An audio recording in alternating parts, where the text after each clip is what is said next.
на канале АТВ «Предвыборные дебаты» в прямом эфире, и мы продолжаем обсуждать с кандидатами тему о внутренней и внешней политике Молдовы. Сегодня у нас в студии Леонид Дечев, председатель от политической партии «Народная партия Молдовы», и Валерий Паволаки, кандидат в парламент Республики Молдова от Либеральной партии. Здравствуйте, рада видеть вас сегодня в нашей студии. И вначале коротко расскажу о проведении нашей передачи. Вначале хочу сказать, что вы можете говорить во время передачи на том языке, на котором вам удобно будет говорить. В начале передачи участники представят основные тезисы по теме дебатов, ну а затем перейдут непосредственно к дискуссии. Каждому участнику для выступления отведено 15 минут в течение всей передачи, плюс 5-10 минут для ведущего. Кандидаты используют это время по своему усмотрению. Во второй части участникам будет предоставлена возможность дебатировать с оппонентом. В третьей части дебатов участники ответят на вопросы избирателей. Всем будет предоставлено право на реплику, а в конце программы кандидаты смогут еще раз обратиться к избирателям, чтобы убедить их голосовать за свою партию. Ну а сейчас я передаю слово кандидатам. И первым у нас выступит господин Паволаки. Ваши тезисы вашей партии, пожалуйста. 1 минута у вас. Да, здравствуйте. Либеральная партия пришла на эти выборы с первой, самое главное, то, что она очень сильно обращает внимание, это то, что все кандидаты, все у нас идут, скажем так, тщательный отбор. Они должны быть чистыми, без никакого прошлого, чтобы чистая команда была. Второе. Мы гарантируем очень... Если вам удобно, говорите да, на молдавском. Я по-молдавски. Партидul Liberal garantează pace, securitatea, bunăstarea prin aderarea la NATO și la Europa. În legătură cu asta, cu NATO și Europa, eu, prin parcursul emisiunii, am să mai detalat, am să apelez la faptul ăsta. Să lămuresc alegătorilor de ce asta și nu altceva. Partidul Liberal are o politică fiscală eficientă prin investiții și prin combaterea corupției, economiei. Privința corupției, asta la noi în Moldova este foarte mult de lucru, fiindcă lumea este deprinsă să vine la putere, a furat, să spunem așa mai deschis. Pentru asta noi vom lupta cu mari înverșunare ca să excludem toate corupția din Republica Moldova. Nu o să fie corupție, va fi bunăstare și va fi pace în țara la noi. Numai prin corupție toate asta se distruge. Și Partidul Liberal promovează investiții în economie republicii, locuri de muncă. A face locuri de muncă, asta nu înseamnă că pur și simplu a da omul de lucru, dar da omul de lucru bine plătit. Bine plătit, omul va fi mulțumit și societatea va merge spre bunăstare, pace și... Понятно. Спасибо. Господин Дечев, тезисы вашей партии, пожалуйста. Я извиняюсь, я не председатель партии, а представитель. Представитель. Я так и сказала. Авшамхайр Олсунпалы Достлар. Бунасяр. Добрый вечер, уважаемые телезрители. Я остановлюсь в основном на проблемах гагаузской автономии. И скажу следующее. Дискредитация властью автономии, саму идею создания Гагаузии, умышленно исключив гагаузский язык из всех сфер жизни. А нет языка, нет народа, нет автономии.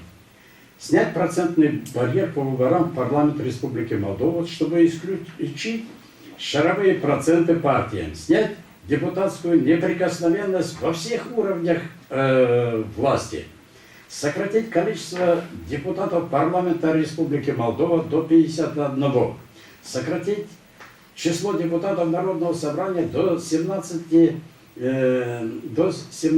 избираемых по единому округу, когда во всех населенных пунктах Гагаузии будут голосовать за каждого кандидата, исключив подкуп избирателей, как сейчас это зачастую происходит.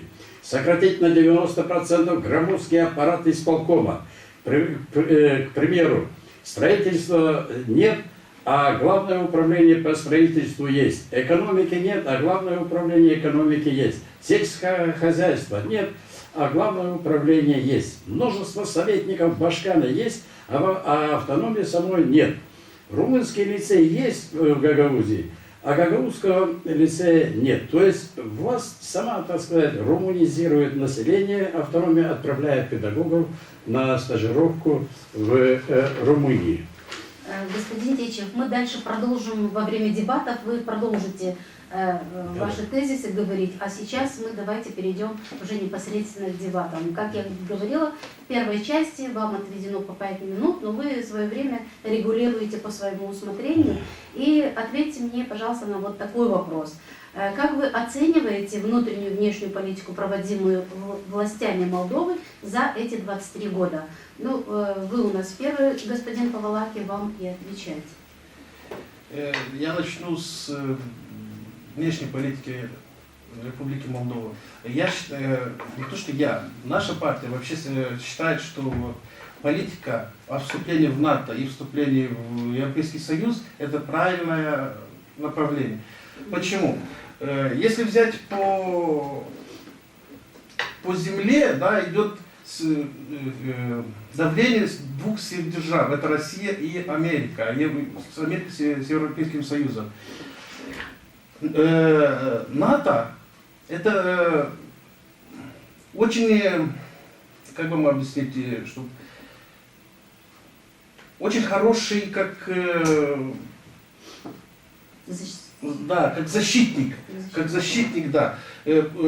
Вступить в УЕ, не вступив в НАТО, это опять же, мы Молдове слабая страна, нас очень может, да, несколько минут можно их оккупировать и можно это. Поэтому мы нуждаемся в защите. А самое главное защита это НАТО, который, почему НАТО, а например не Россия, я могу объяснить, почему НАТО, а не Россия. НАТО там, если принимают решения очень много стран. Там, естественно, решение более правильное, чем решение принимает одна Россия. Если Россия один говорит команду делать так, а не так, делается так. А там принимается демократическое решение. Поэтому я считаю, что вот вектор в УЕ это более правильный вектор, чем вектор в России. А как вы считаете, сколько процентов в Молдове населения вот хотят все-таки в УЕ? Я считаю, что в таможенный союз? В УЕ очень, примерно, это где-то в районе 60%. Просто очень многие еще боятся, еще не решились. Где-то вот этот страх, не знают, то, что они знают, что был Советский Союз коммунизмом, и они боятся нового. Но в душе 60% я уверен, что стремятся в Евросоюз, а не таможенный союз. Таможенный союз практически его еще и нету. А Евросоюз давно проверен, видно, как они решали, как они стремились, как развивались. Это видно. А что мы выиграем от этого, если мы, допустим, в направлении в Евросоюз? Что от этого выиграет наша страна? Наша страна выиграет во всем. Я просто могу сказать, что она выиграет в уровне жизни. У нас менталитет еще не поменялся, поэтому боятся, что страх еще Советского Союза, не говори, молчи и тому подобное. Поэтому лучше она выиграет то, что видно еще вот до сих пор видно, что Европейский Союз нам помогает. Гранты, деньги, все, что может, они помогают. Россия что помогает? Закрою газ. Это не делает, это диктатура. А когда человека диктаторством загоняешь в угол, даже заяц будет брыкаться, не только волк, я не знаю кто. Поэтому Молдова только выиграет от этого. Господин Дечев, вы как считаете?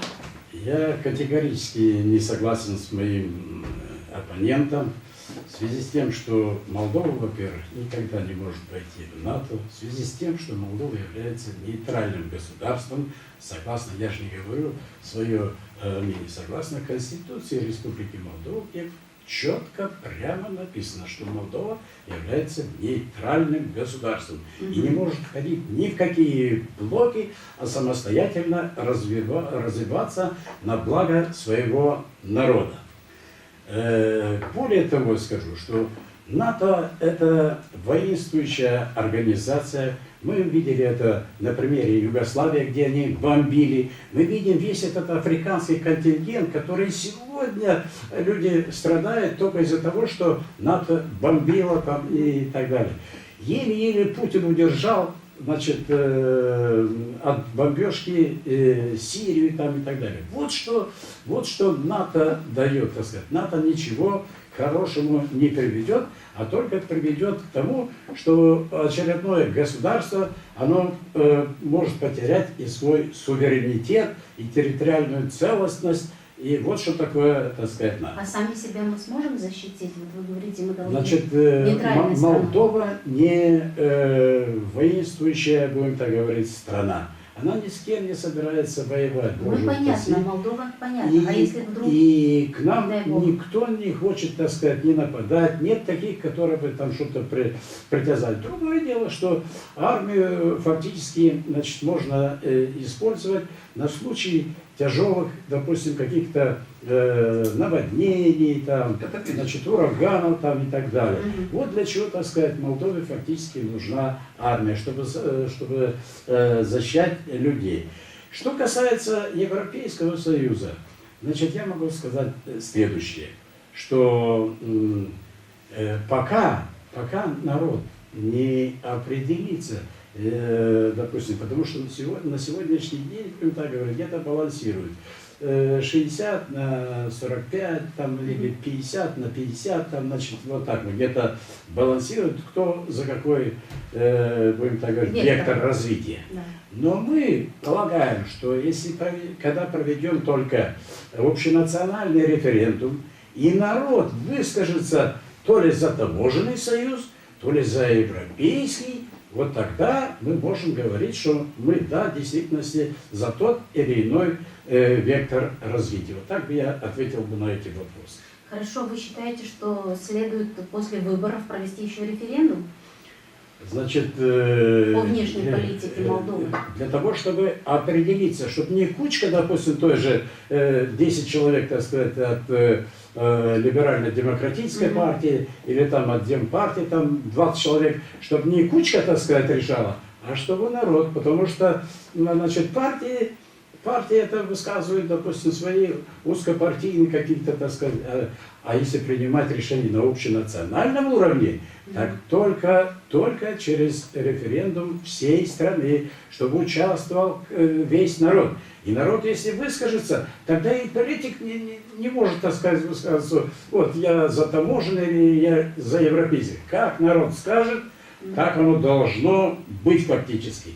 А в Молдове поспешили, я считаю, что, значит, эти вопросы решать и высказываться за весь народ. Они этого фактически не имели права. Сначала провести общенациональный референдум, и тогда свободно можно говорить о том, что мы за тот или иной вектор развития. Спасибо. Господин Павловаки, вы как считаете, нужно провести референдум или сейчас люди тоже ведь выскажутся на выборах? Я могу сказать так по этому поводу, то что если бы каждый вопрос, почему вот у нас есть голосование, выбираем одну партию, вторую, третью, чтобы они решали за нас, мы их аккредитируем практически, чтобы они решали. Если каждый раз мы будем создавать референдум, чтобы спросить народ на каждый мелочь, то нам не хватит никаких денег в стране. Поэтому есть решение насчет вот таможенного союза, насчет этого, которые глобальные проблемы. Да, надо советоваться с народом, я согласен к этому. Что без народа спросить народу, как я хочу, а не как хочет народ, то это уже никаких властей не напасешь, как сказал Иван Васильевич в фильме. Поэтому всегда надо спросить народ, но не на каждую мелочь спросить народ. То что народ на выбор они определяют. Если будут голосовать за отдельные партии, которые с европейским вектором, да, они уже практически выскажутся свой вектор. Да. Спасибо. Ну что ж, первый раунд, можно сказать, что уже завершен. Ну и сейчас мы перейдем плавно во второй раунд. И здесь вы будете дебатировать друг с другом. Поэтому, если у вас уже созрели друг другу вопросы, можете задавать. Господин Павловаки, вы первый задаете вопрос оппоненту. У меня возникли очень много вопросов у вас. По одному пока. Да, по одному, конечно.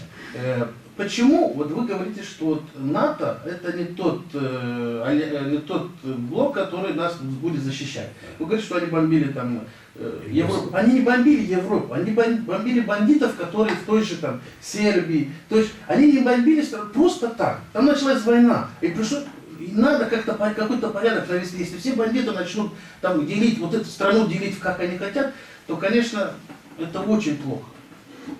Они не просто нападали на страну, чтобы бомбить, потому что они так хотят. В чем Они... заключается? Что Вопрос, спрашивают? почему вы считаете, что НАТО не... Значит, я считаю, что НАТО действительно оно не приносит мира на всем континенте мировом, значит, поскольку гибнут множество мирных людей. Если ты хочешь бомбить какую-то группировку преступников, бандюганов там и так далее, пожалуйста, есть какие-то горы там и так далее. Значит, вот Англия, допустим, есть у них проблема Ольстера, но они же не бомбят, допустим, дома, здания, чтобы гибли люди, а именно, значит, они направляют свои, допустим, так сказать, военные эти снаряжения, там уничтожают только тех, которые что-то совершили, в чем-то повинны. При чем здесь, так сказать, мирное население? Вот сейчас на Украине. Что делают, так сказать, на Украине? Гибнет каждый. А что, НАТО бомбит на Украине? НАТО помогает вооружению Украины, а как же? Нет, вы ну как ошибаетесь. нет? Сейчас НАТО я вам дам да. время на НАТО помогает им вооружением. Показывали по телевидению, значит, снаряжение. И сейчас какие-то современные БМПшки, значит, производство Соединенных Штатов Америки там и так далее. Хотя Соединенные Штаты говорят, что мы туда не входим в военные действия, но если уже помогаешь силой, вооружением, деньгами, так это НАТО уже со стороны. Они непосредственно не влезают в конфликт, а похитрее, так сказать, поступают, вооружают, и в результате чего гибнет мирное население. Если вы имеете к кому-то там какие-то вопросы, Да, решайте спасибо, вопрос по существу за столом переговоров, но не бомбежками, так сказать.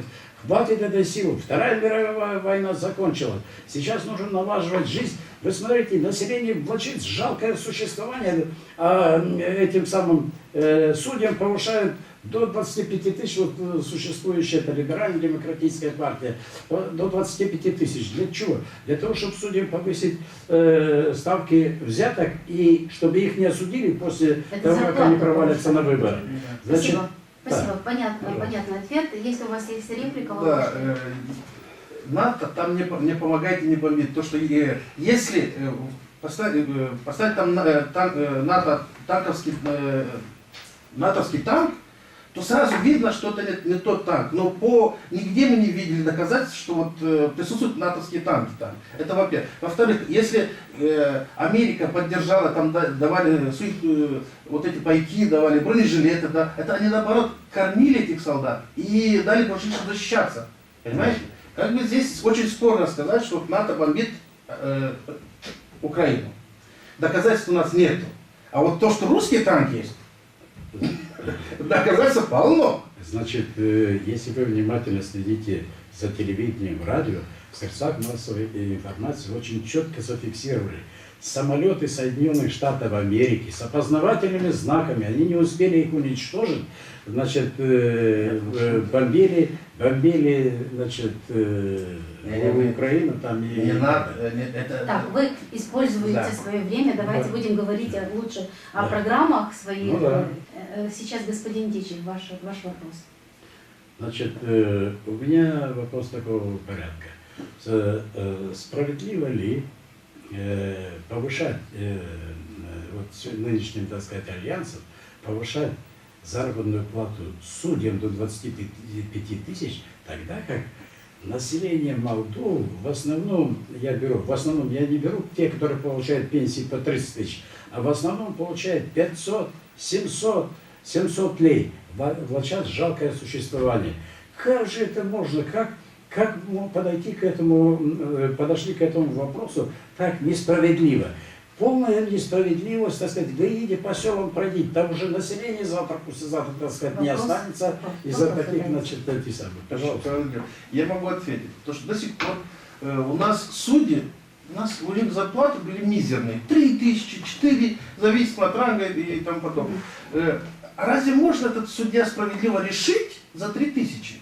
Нет. Было до сих пор, и мы видели, что коррупция у нас процветала среди судей. Поэтому я считаю, что все-таки правильно. Дали судьям зарплату, достойную зарплату, я считаю.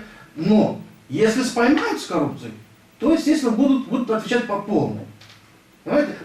Берите, судите правильно. Но если попадетесь, то пеняйте на себя очень строго. Не просто так, мягко, просто погладить по головке. Да. Поэтому я считаю, что Если это имеете реплику, можете. Да, обязательно. Я же подчеркну, что категорически с этим вопросом не согласен. Сначала надо повысить уровень пенсии всему населению, а уже потом судьи. Если коррупционно, так нужно разогнать этих судей. Вот и все. И вся проблема, так сказать, будет решена. Но не повышать им 25 тысяч, а этого 600-700 лет. Каждый пенсионер хочет, допустим, на сегодняшний день заплатить за воду, за газ, за то, и чтобы пропитание у него было нормальное, и чтобы мог поехать в Европу, которую вы говорите там и так далее. А как он на эти жалкие деньги там сможет существовать? Никак. Поэтому, так сказать, уважаемые телезрители, вы же видите, социальную справедливость, значит, никак, не решается по этому вопросу. Поэтому, так сказать, только вопрос. А что говорить там другие? Значит, следующий вопрос. Да. Значит, Вы хотите продолжить вопросом? Нет, по одному вопросу. один. По одному, да. Если у вас уже все, дебаты закончились, реплики нету больше, у вас нету, господин Павлакин? Нет, здесь можно спорить очень много насчет этого. Надо и пенсии, надо очень много сделать, очень много надо, но денег-то не хватит. Надо поэтапно убрать одно в сторону, другая проблема. Потому что на все проблемы, если кинемся, у нас будет полный бардак. Поэтому мы по одному проблеме должны решать. Ну что ж, уважаемые участники, вторая часть наших дебатов тогда завершена, и мы переходим к третьей части. А в третьей части мы предлагаем вам посмотреть видеоопрос наших граждан, и после будете комментировать.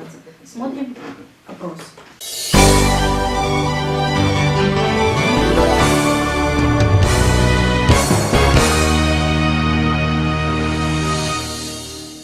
Діти не можуть, я не можу допомогти за пенсію, тому що все купляєш. Там услуги, там таблетки, лікарства.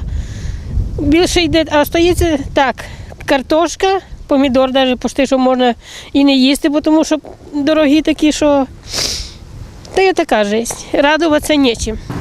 Вот в зависимости, как проголосуют. Если проголосуют правильно, значит будут изменения. А если проголосуют неправильно, значит останется так, как оно есть по сегодняшний день. Пенсія маленька, газ дорого, світ дорого. Є зводимо конці з концами. Не верь ни в одной политике и не играю в азартные игры. Я с тех пор этим не занимаюсь.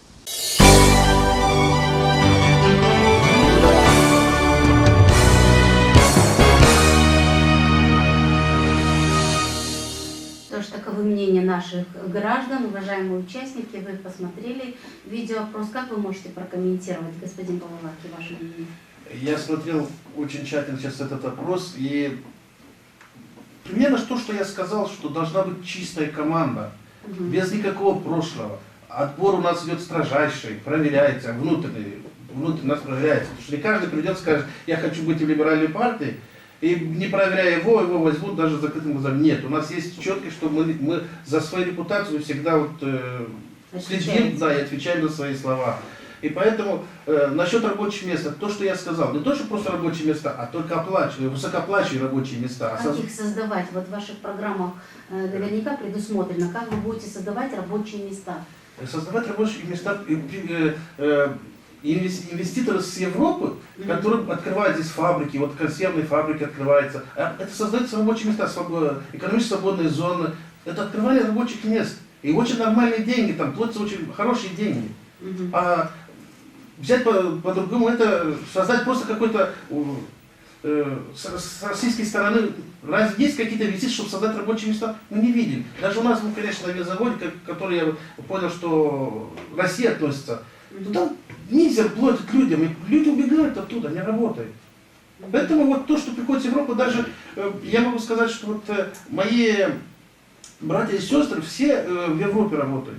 Я вот, потому что я не был еще в Европе, был так, проездом, да. Я им сказал, как живется там? Я задал вопрос, как живется там, а не в Молдове. Скажите мне, пожалуйста. Он сказал, просто один слово сказал, Валерий, ты знаешь, что такое рай? Здесь рай. Я просто был в шоке. По сравнению с уровнем жизни Молдовы. Поэтому, говорит, даже мы думаем не возвращаться в эту Молдову, пока не будет порядок. Где-то надо бороться, чтобы сделать порядок, убрать коррупцию. Сколько времени нам надо, чтобы сделать этот порядок, как вы думаете? По времени мы не знаем, потому что здесь надо поменять, в первую очередь, надо поменять менталитет людей. Потому что люди, у них такой, если пришел, надо воровать. Нет, это как раньше, работал в колхозе, надо воровать этот колхоз, потому что в колхозе надо воровать. Потому что это типа ничья. Ничей, ну воруем а тут. Нет, сейчас все частная собственность. Воровать нельзя, надо просто трудиться, получать достойную зарплату, и вот тогда мы будем процветать. Сказать, сколько времени, это сложно, потому что это работа с людьми. Некоторые воспринимают очень быстро, а некоторые очень тяжело и просто не хочет это воспринимать. Поэтому мы будем стараться работать, чтобы очень побыстрее, но... Как получится, да? Да. А вот ваше мнение о том, что люди хотят мудрых политиков. Где этих кандидаты наши мудрые или политики? Здесь спорно сказать, мудрые, да все мудрые. Вот когда смотришь на них. А мудрый человек это по поступкам. Да. Видно, как он делает. А так говорить, вот да все мудрые. Все так правильно вот, говорят, что вот, так даже как в раю. Ну, это не рай, это иллюзия. Поэтому по поступкам видно, кто мудрый, а кто не мудрый. Кто держит свое слово, если сказал, тут надо держать свое слово. Сказал, что делаешь народ, там, канализацию, воду, там, Европейский Союз, надо делать, стремиться. А просто сказать, ничего не делать, прийти к власти воровать, это... Господин Дичи, ваши комментарии, пожалуйста, по поводу... Если сгруппировать все вопросы, то единое мнение избирателей, которые высказывались по телевидению, значит, однозначно, что они хотят, чтобы к власти пришли разумные люди, которые будут решать не только свои, так сказать, конкретные проблемы, а чтобы решать и проблемы всего населения Молдовы. Но, однако, мы же видим, что партии приходят к власти и уходят, однако остается одна болтовня. Ничего не решается, все только одна трескотня там и так далее. Вот, допустим, конкретно по Гагаузии. Можно было решить, чтобы молодежь не уезжала, особенно те, которые с отличием заканчивают университет там и так далее. Значит, нужно было что сделать? 5000 тонн, что получена гуманитарная солярка, 5000 тонн гуманитарную из России тоже получено зерна. Надо было их использовать на что? Закупить квартиры, продать это, не разворовать, а продать ее и купить квартиры. Вот, пожалуйста, молодежь только закончила, чтобы он не уехал, так сказать, поломыть там где-то в Португалии или в России там и так далее, а чтобы он здесь, чтобы наши умы здесь были, чтобы они пользу приносили своему народу, а не то, что, значит, эти все жалуются, вот уезжают, ну а что сделано властью? Абсолютно да, ничего. Ничего не делается, это все одна только болтовня. Власти в Кишиневе, вот маэстро говорил в отношении того, что, значит, с коррупцией там и так далее. Да, с коррупцией надо. Но надо сначала начать с головы. Вы же посмотрите, руководство Молдовы что сделало? Обокрало Банк экономии, обокрало аэропорт. Какую ответственность понесли? Абсолютно никакую. Как можно с коррупцией, так сказать, с простым человеком там и так далее, или эти воры, которые находятся, так сказать, сегодня у власти? Сначала надо там, надо здесь тоже разобраться с соляркой, куда ушло гуманитарное, зерно там и так далее, чтобы каждый понес непосредственную ответственность. И только тогда мы сможем побороть и коррупцию. А так коррупция цветет и расцветает, а мы повышаем судьям заработную плату, чтобы их в свое время, чтобы их не посадили, разного рода бандюганов, так сказать, проходимцев и так далее. А скажите, хотели реплику добавить? Да, можете. Насчет Банка экономии и аэропорт, наша партия очень с этим сильно боролась. Она упорно боролась. И когда видно, что ГИМПу сильно мешает, либеральная партия, в сторону отодвинули, они сделали грязное дело, и все. Понимаете, в чем суть? Мы с этим очень сильно боролись. Поэтому... Ответьте мне, пожалуйста, еще на вот такой вопрос. Какие отношения должны быть между центральными властями и Гагаузией, скажем? Господин Павловский, вот как вы считаете? Мы живем в Молдове. Так. За целостность Молдовы должны бороться все, потому что порознь мы никто. Вместе мы сила. Поэтому власти должны, естественно, ближе пойти на контакт с автономией. Я согласен. Почему? Потому что никакой высокомерия не должно быть, или там диктатуры должен быть диалог. И когда будет диалог, никогда не надо ущемлять. Да, есть народ Гагаузии, но мы живем в целости в Молдове. Понимаете? Насчет гагаузского, например, гагаузского языка. Да, общайтесь, но государственный язык гагаузский невозможно поставить государственный язык. Ну, на всей территории Молдовы, да, но на территории Гагаузии. Но, опять же, на территории внутри, это уже разговор можно, тогда, если будет, тогда попросят и болгары, и все попросят, это плохо. Государственный один, общение можно на любом языке, лишь бы поняли друг друга, а государство должен быть один. Поэтому... Ваше мнение, Значит, что попросят там другие или кто, это совершенно, так сказать, другой вопрос. У нас есть гагаузская автономия в составе Республики Молдова. Мы никто не говорим, так сказать, влево, там, вправо там, и так далее. Мы считаем наш общий дом Республику Молдова. И думаем, что это у нас будет, так сказать, на года, на века. Мы должны жить в дружбе и согласии. И автономные власти должны находить общий язык с центральными властями. Такого не может быть. Что значит, каждый раз какой-то местный закон выносят, противоречащий закону Республики Молдова. Такого не должно быть. И все должно решаться в согласии, но не в противоречии, как до сих пор. Потому что нынешняя власть только скомпрометировала себя полностью различного рода скандалами, и все, и больше ничего. Эта власть уйдет, ее забудут навсегда.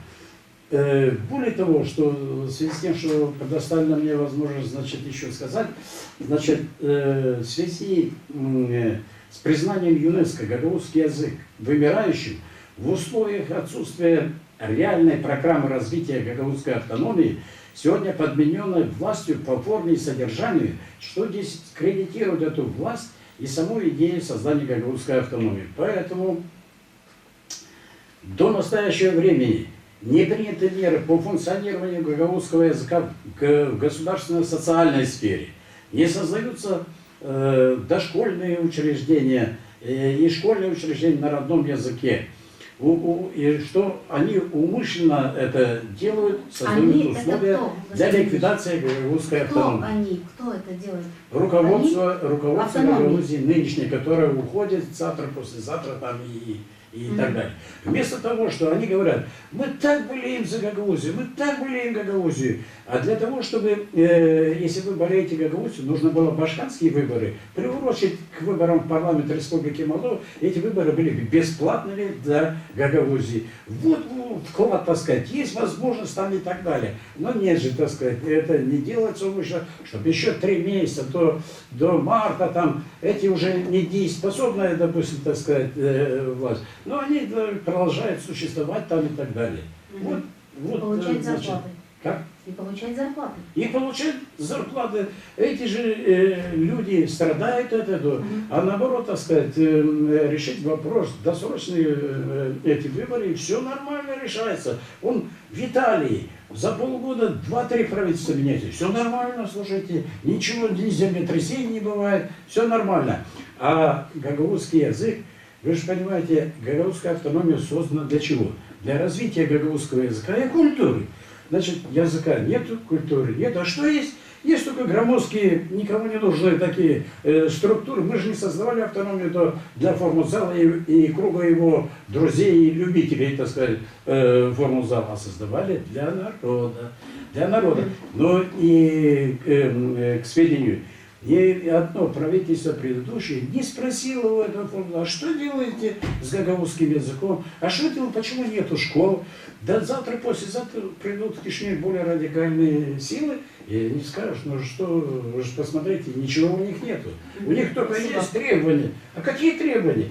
Делайте, так сказать, то, что есть закон о Гагаузии, нужно его выполнять. Ни один пункт ничего не выполняется. Уложение тоже не выполняется. А что выполняется? Вот только драка за солярку, за пшеницу и все, и больше ничего. Спасибо, господин Павалаки, ваше мнение. Я могу сказать, что вот это в основном делает господин Фурмузал. Да. Я вот недавно смотрел по телевизору, я могу ошибаться, Светровские, наверное, местные депутаты приняли один проект, чтобы создать в городе бесшумный трамвай. Бесшумный трамвай. Да, деньги выделили, все, пути поставили, выложили железную дорогу. И потом подняли вопрос, а бесшумных трамваев в России-то нету, их нету. Это же, понимаете, что это просто создали проект, наверное, чтобы списать деньги. Вот так делает господин Фурмузал. Он не делает, чтобы народ, просто списать какие-то деньги. Это я говорю, что здесь только... Реплику, только коротко, то у вас там остались Значит, минуты мы для говорили о людях, которые могут что-то изменить в Молдове. Я считаю, что один из таких людей есть в Республике Молдова, это Александр Олейник, который может очень четко выполнять функции премьер-министра Республики Молдова. Он был, работал вице-премьером Республики Молдова. Это лидер Народной партии, Халк-партия АС, значит, лидер. Поэтому, так сказать, можно найти.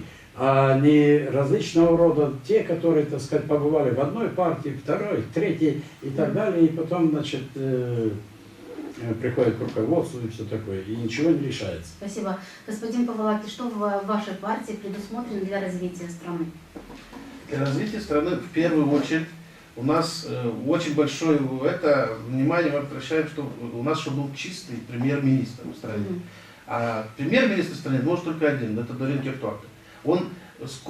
Сколько он работал в примарии, как политик, как примар, как это, у него, он, скажем так, он чистый, как ангел, он не запятнал себя там, в коррумпированных схемах, воровал, там, нет, он чистейший политик. А когда чистейший политик будет у руководства страны, вот тогда будет порядок. То, что порядок в том доме там, где чисто. А чисто надо начинать с себя. Поэтому вот только вот этому сильно обращаем внимание. Чистая команда. Поэтому я говорю, наша партия стремится к чистой команде и порядочной. И у нас даже когда недавно случилось, что у нас вышли из партии, но мы очистили эти ряды. Это правильно мы сделали, это правильно, потому что у нас открылись глаза, то что нельзя, у людей можно ошибаться, потому что он скрывает свои намерения, своя чистоту скрывает, конечно. Поэтому сейчас у нас ряды чистейшие, поэтому у нас сильная команда и чистая. Ну что ж, уважаемые участники, время дебатов подошло к концу, завершено. И сейчас у вас остается уже меньше минуты для обращения к избирателям, чтобы вы могли постараться убедить их голосовать за свою партию. И начнем, наверное, с вас, господин Дечев, ваше обращение к избирателям. Sayın seçimciler, bütün yürekle size danışırım. Size dua ederim, sağlık, varlık, anlaşmak, güzel yaşamak. Ama lazım kuşku olasınız da yanlışlık yapmayasınız. Nice söylerler Rus dilinde, кто за народ, тот 30 ноября с яблоком идет. Значит, alma için biz duruyoruz 12. listada Halk Partiyası, Народная партия Rus dilinde, Gagavuzca Halk Partiyası. Onun için teklif ederiz sizi alasınız pay bu seçimlerde veresiniz oy bu parti için hangisi düzecek işleri değil böyle nasıl şimdi ama İslam uğruna, tarzda yaşamak olsun. ve biz isteriz da size söyleme hani Gagavuz dili işlesin. Yaşasın Gagavuz avtonomiyası. Yaşasın Gagavuz dili. Yaşasın Gagavuz okulları, uşak başçaları. Bununla size danışır. Сау. Господин Павлович, ваше обращение. Уважаемые избиратели, я призываю вас, прошу вас голосовать за либеральную партию только от того, что вот, могу сказать, что, вот, как я и сказал раньше, у нас чистая команда, честная команда, сильная команда, и очень, которые только профессионалы. Я насчет Гагаузии, например, вот это волокита вокруг Гагаузии, это создано искусственно. Гагаузский язык какой? Нет, вот это все равно создано искусственно. Вот это трение, что вот влево-вправо, это искусственно создано. Это не то, что... Если бы народ и вправду почувствовал ущемлен от того, что русский народ уничтожается, не знаю, что он давно бы восстал, никто не будет лежать, когда его бьют. По-любому встанет и даст сдачу. Поэтому я говорю, что это все искусственно. Поэтому я призываю вас голосовать за либеральную партию, потому что это сильная команда, профессионалы, и не пожалейте о том, что голосовали за либеральную партию. Спасибо, уважаемые телезрители. Отведенное для дебатов время подошло к концу. Напомню, что в сегодняшних дебатах приняли участие Леонид Дечев, представитель от политической партии «Народная партия Молдовы», и Валерий Павлович, кандидат в парламент Республики Молдова от либеральной партии. Спасибо вам за участие. Следующие дебаты смотрите на нашем канале завтра в это же время. Дебаты провела ведущая Елизавета Ротарь. Спасибо вам за внимание.